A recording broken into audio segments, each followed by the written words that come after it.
Hi!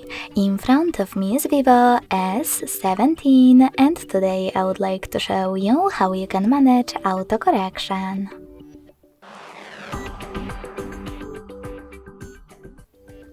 Begin by going into Devices keyboard and tapping on this gear icon between clipboard and three dots.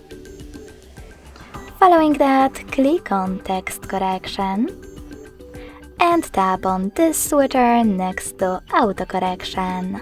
This way, you will switch it off or on. Thanks so much for watching. If you enjoyed this video, smash that like button, comment and subscribe. Bye!